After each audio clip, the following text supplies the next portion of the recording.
너희가 알지 못하기를 원하지 아니하노니 우리 조상들이 다 구름 아래에 있고 바다 가운데로 지나며 모세에게 속하여 다 구름과 바다에서 세례를 받고 다 같은 신령한 음식을 먹으며 다 같은 신령한 음료를 마셨으니 이는 그들을 따르는 신령한 반석으로부터 마셨음에 그 반석은 곧 그리스도시라. 그러나 그들의 다수를 하나님이 기뻐하지 아니하셨으므로 그들이 광야에서 멸망을 받았느니라.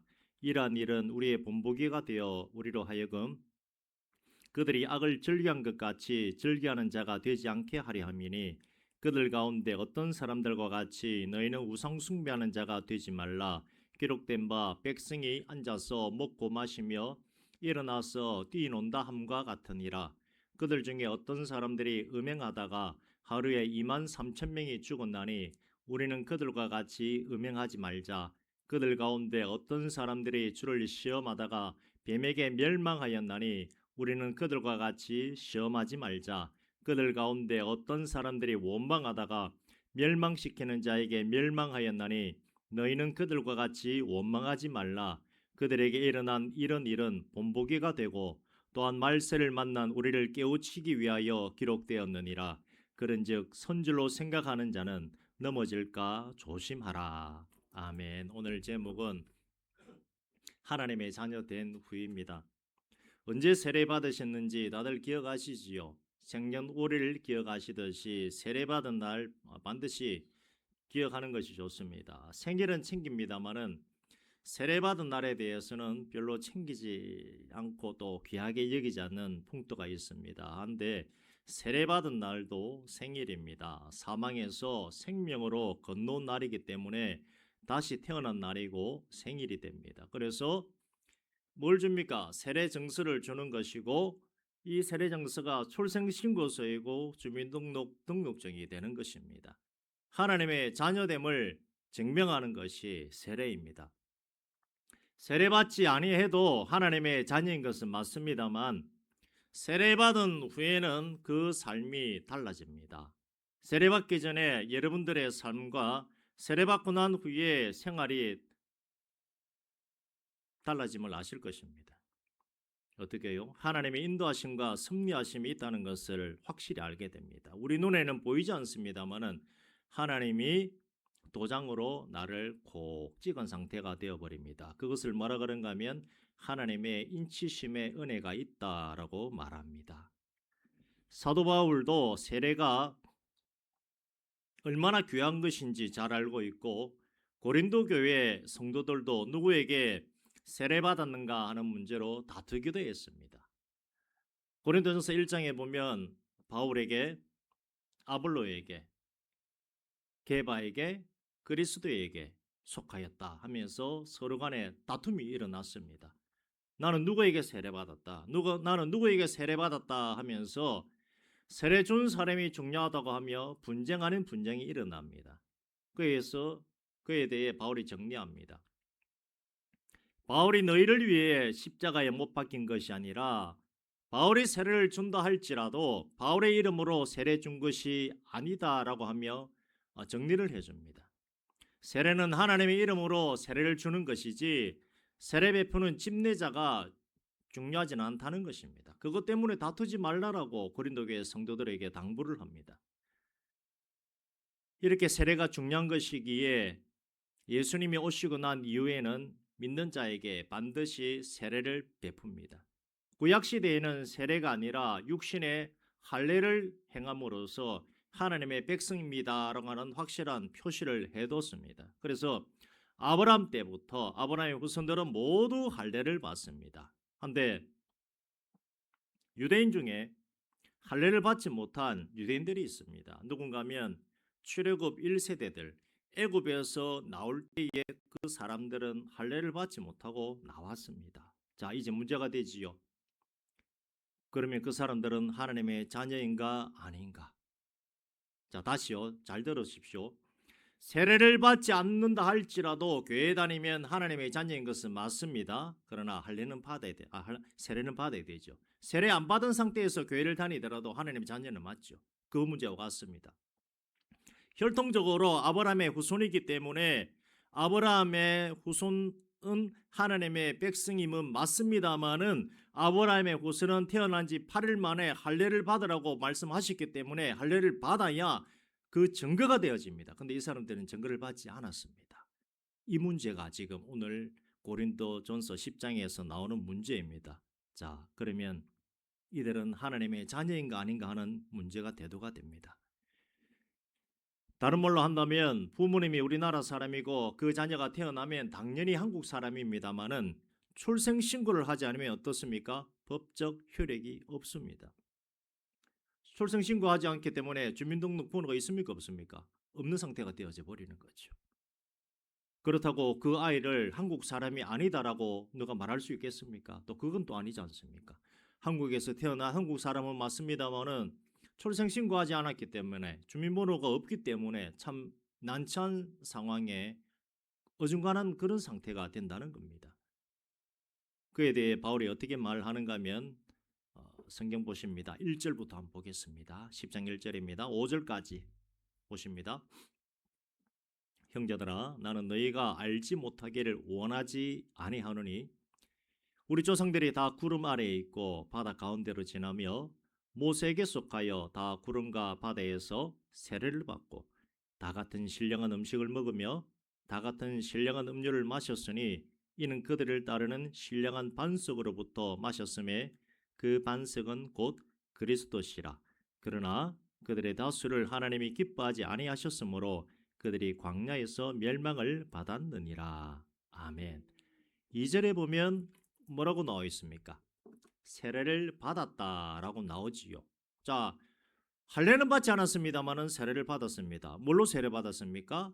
뭐라고 성경에 나와 있습니까? 구름과 바다에서 세례를 받고, 자, 구름과 바다에서 세례 받았다는 것은 뭔가 하면 홍해를 건넜다 하는 그 표현입니다. 홍해를 걷는 것은 애굽에서 홍해를 건너 광야를 지나 가나안 땅으로 가는 것이지 가나안 땅에서 애굽으로 들어가는 것이 아닙니다. 애굽에서 가나안 땅으로 들어가는 것을 우리가 사망에서 생명으로 건너간다라고 말하지 않습니까? 그래서 홍해를 건너가는 그 사건에 대해 바울은 세례받았다라고 말하는 것입니다. 비록 몸에 할례를 받지는 않았으나 홍해를 건넌 사건이 사망에서 생명으로 건너간 것이기에 세례라고 인정하는 것입니다. 모세를 통해서 하나님이 주신 세례인 것입니다.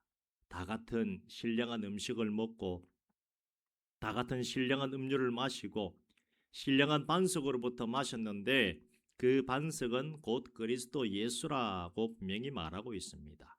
그렇기 때문에 이 세례는 누구로부터 온 것입니까? 홍해를 건넌 세례가 누구로부터 온 것입니까? 예수 그리스도로부터 온 세례라고 바울은 말하는 것입니다. 세례를 이렇게나 강조하는 이유는 사망에서 생명으로 건넜다는 확실한 증거가 되기 때문입니다. 그러나 그들의 다수를 하나님이 기뻐하지 않았다라고 이어지는 5절에서 말합니다. 세례를 받음으로 하나님의 자녀가 되었지만 불순종으로 인해 광야에서 멸망받은 것입니다. 세례받았다고 해서 모든 것이 끝나지 않았다고 하는 것을 지금 말하는 것입니다. 다 세례받으셨지요. 그러나 그것으로 끝나지 않았다고 지금 말하고 있습니다. 악을 행하지 않아야 함을 말합니다. 예수를 믿었다고 해서 끝이 아닙니다. 악을 행하지 않아야 한다는 것은 하나님을 원망하지 아니하고 불평하지 아니하고 살아가는 것이 악을 행하지 아니하는 것입니다. 악을 행하여서 죽은 사람들이 지은 죄는 우상 숭배입니다.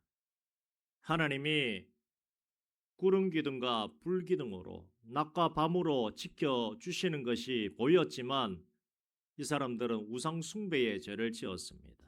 또 어떤 사람들은 음행하다가 하루에 23,000명이 죽었습니다. 예수를 믿어도 음행에 대해서는 멀리해야 하는 것입니다. 또 어떤 사람들은 하나님을 시험하다가 뱀에게 물려 죽었습니다. 어떤 사람들은 원망하다가 멸망시키는 자에게 멸망하였습니다. 이런 일들은 우리에게 좋은 본보기입니다. 그렇기 때문에 마지막 12절에 뭐라 그럽니까? 선줄로 생각하는 자는 넘어질까 조심하라 그렇게 말합니다. 자, 그러면 지금까지 우리가 생각한 선줄로 생각하는 사람은 어떤 사람이었습니까?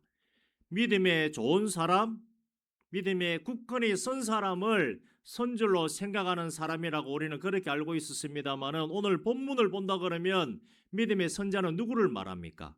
세례받아 천국 백성으로 인침을 받은 그 사람이 믿음의 선자인 것입니다. 그렇기에 우리는 신앙생활을 잘 해야 합니다.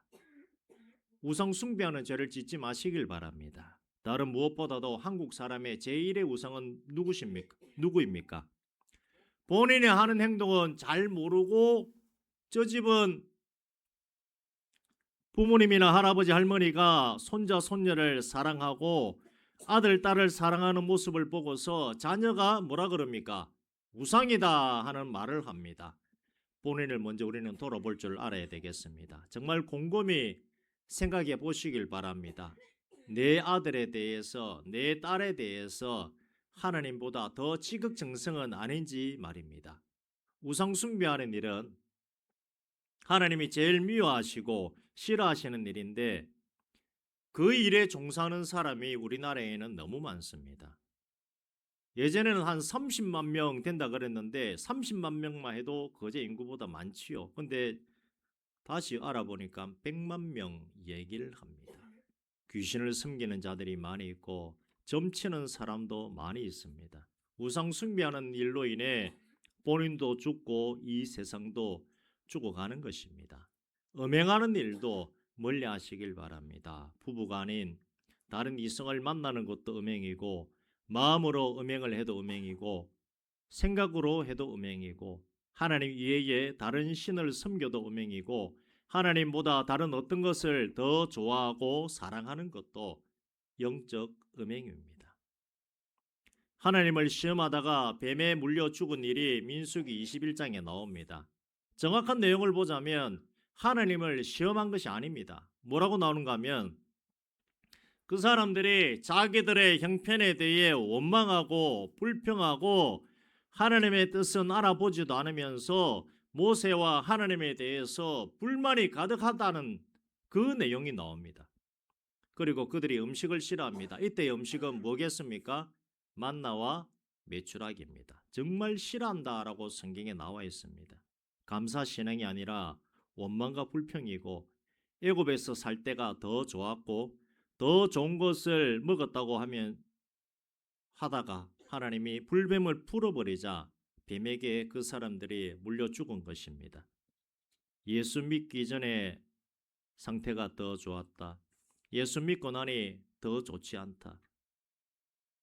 예수 믿고 나면 뭔가 좋아진다고 했는데 뭐가 이러냐 하는 말은 하지 마시길 바랍니다.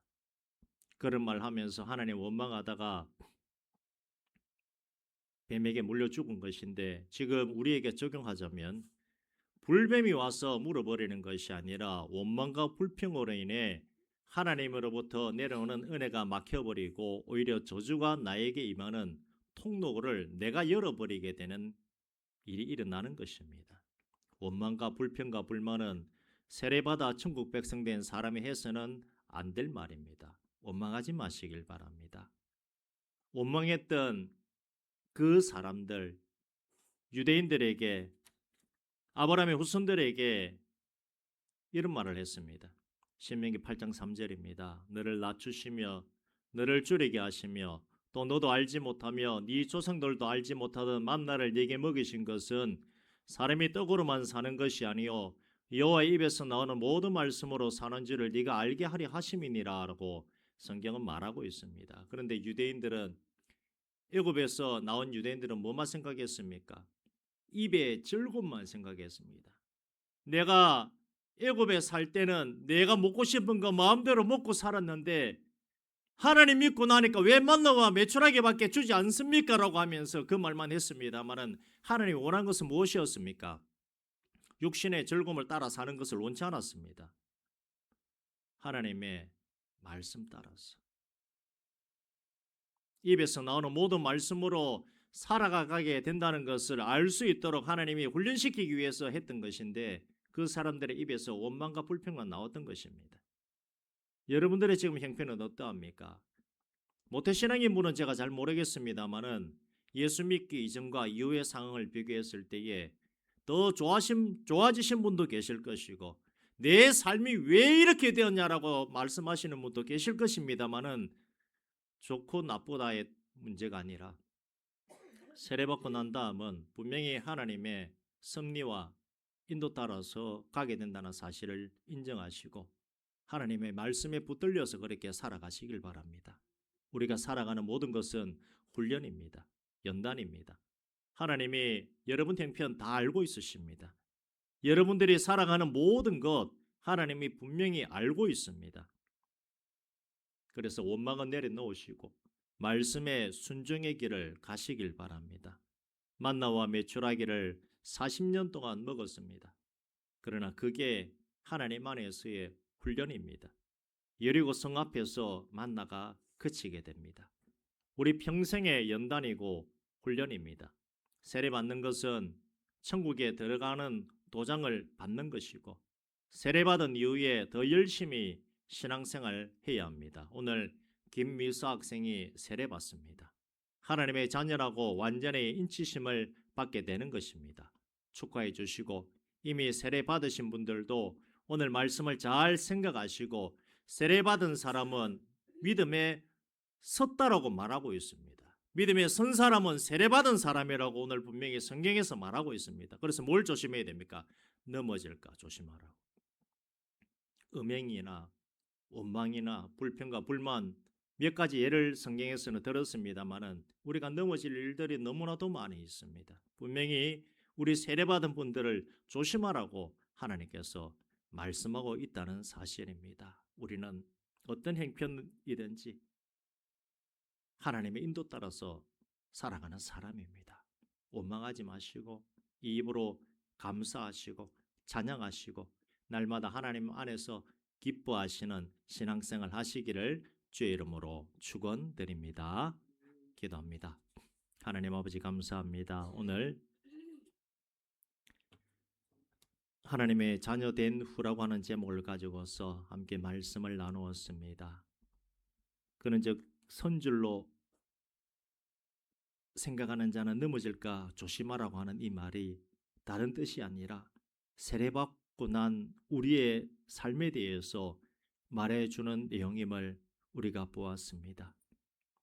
세례받아서 천국 백성 되었다 할지라도 잘못된 신앙생활을 한다면 결국 넘어지고 쓰러지고 그런 인생 될 수밖에 없으나 정말 정신 차리고 신앙생활을 하는 자는 하나님께서 주시는 은혜 가운데 나아갈 수 있다는 것을 오늘 우리가 보았습니다.